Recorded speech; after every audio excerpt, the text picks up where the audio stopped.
अस्सलाम वालेकुम व्यूअर्स, आइए केमिस्ट्री एकेडमी में आप सबको वेलकम। व्यूअर्स, आज जो हमारा टॉपिक है वो प्रैक्टिकल डेमोन्स्ट्रेशन से रिलेटेड है और वो है एसिड बेस टाइट्रेशन या वॉल्यूमेट्रिक एनालिसिस। व्यूअर्स, हम अपने चैनल पे ऑलरेडी एसिड बेस टाइट्रेशन की जो प्रैक्टिकल डेमोन्स्ट्रेशन है जिसमें हमने मोलैरिटी कैलकुलेट की थी वो हम अपलोड कर चुके हैं।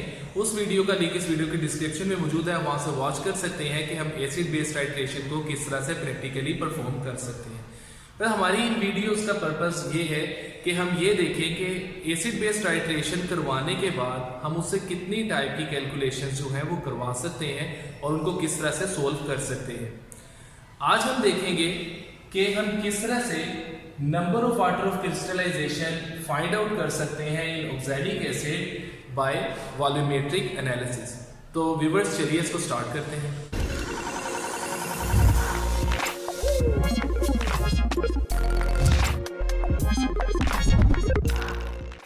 तो व्यूअर्स, वाटर ऑफ क्रिस्टलाइजेशन को हम किस तरह से कैलकुलेट कर सकते हैं, उसके लिए हम पहले कुछ हेडिंग्स बना लेते हैं जो कि हर टाइट्रेशन के प्रोसेस के लिए हम देखते हैं या कैलकुलेशन के लिए ज़रूरी होती है। उसमें सबसे पहला है कि इसमें प्रिंसिपल हम कौन सा अप्लाई कर रहे हैं टाइट्रेशन का। तो इसमें चूंकि हमारे पास एक बेस है और एक एसिड है, तो ये प्रिंसिपल है एसिड बेस टाइट्रेशन। इसके बाद व्यूअर्स, हम देखते हैं कि हमारे पास स्टैंडर्ड सॉल्यूशन क्या है। तो स्टैंडर्ड सॉल्यूशन को हम रिपीटेडली कहते हैं ये वो सॉल्यूशन होता है जिसकी स्ट्रेंथ का हमें पता होता है और हमारी स्टेटमेंट में ये स्टैंडर्ड सॉल्यूशन है 0.1 मोलर सोडियम हाइड्रोक्साइड। अब व्यूअर्स, इसके साथ हम लिख लेते हैं इसकी केमिकल इक्वेशन या केमिकल रिएक्शन।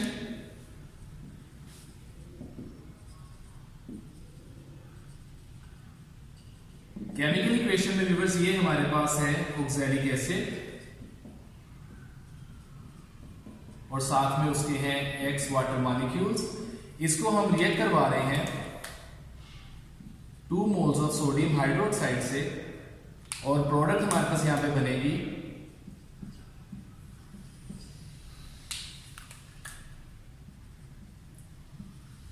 Sodium oxalate. और व्यूअर्स, यहाँ पे जो 2 OH है ये इन 2 H के साथ मिलकर वाटर बनाएंगे और कुछ वाटर मॉलिक्यूल्स हमारे पास ये भी हैं। तो हमारे पास जो टोटल वाटर मॉलिक्यूल्स बनेंगे हम उसको इस तरह से लिख सकते हैं 2 + X H2। व्यूअर्स, ये बैलेंस केमिकल इक्वेशन जो है ये हमें नेक्स्ट जो इंफॉर्मेशन दे रही है वो है अबाउट मोल रेशियो। तो मोल रेशियो यहाँ पे एसिड का नंबर ऑफ मोल्स 1 है, बेस के भी नंबर ऑफ मोल्स जो है वो हमारे पास 2 है, तो रेशियो बन जाएगी 1:2। अब व्यूअर्स, ये प्रैक्टिकल एक्टिविटी करवाते हैं जब हम टाइट्रेशन की, तो हम ब्यूरेट में लेते हैं एसिड और वहां से जब हमारे पास रीडिंग आती है तो हम एसिड का वॉल्यूम ब्यूरेट से कैलकुलेट करते हैं। तो इस केस में हम सपोज कर लेते हैं कि volume of oxalic acid calculated from burette, और ये वैल्यू हम कैलकुलेट करते हैं जब हमारे पास एंड पॉइंट अचीव होता है। वो आप हमारी जो वीडियो है डेमोन्स्ट्रेशन की, जिसका लिंक इस वीडियो के डिस्क्रिप्शन में मौजूद है, वहां से वॉच कर सकते हैं कि हम किस तरह से एंड पॉइंट को अचीव करते हैं। व्यूअर्स, यहाँ पे हम सपोज करते हैं कि वॉल्यूम हमारे पास आ गया 10.0 सेंटीमीटर क्यूब। अब सबसे पहला स्टेप हम जो यहाँ पे अप्लाई करेंगे वो ये है कि वी कैलकुलेट मोलैरिटी। मोलैरिटी के लिए हम फार्मूला यूज करेंगे M1V1/N1 = M2V2/N2। बस यहाँ पे एक सेट हम चूज करेंगे एसिड के लिए और दूसरा सेट हम चूज करेंगे बेस के लिए। बस M जो है ये दोनों मोलैरिटीज हैं एसिड और बेस के रिस्पेक्टिवली, V1 और V2 जो है ये वॉल्यूम्स हैं एसिड और बेस के रिस्पेक्टिवली, और N1 और N2 जो है वो एसिड और बेस के नंबर ऑफ मोल्स हैं। हम इन वैल्यूज को यहाँ पे पुट करते हैं। M1 जो है हमारे पास एसिड का, वो हमने कैलकुलेट करना है।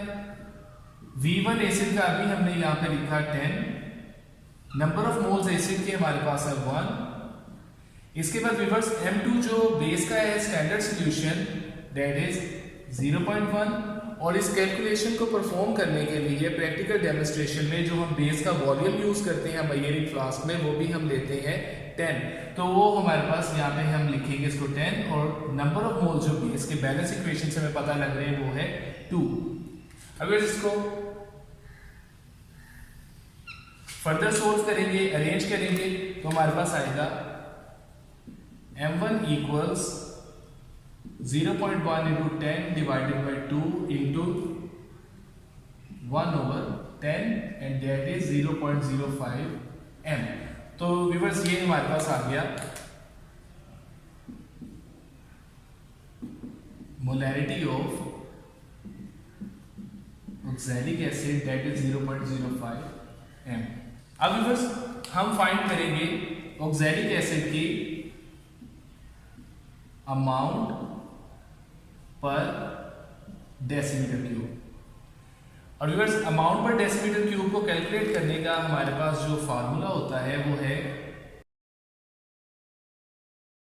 Amount per decimetre cube is equal to molarity into molecular wait.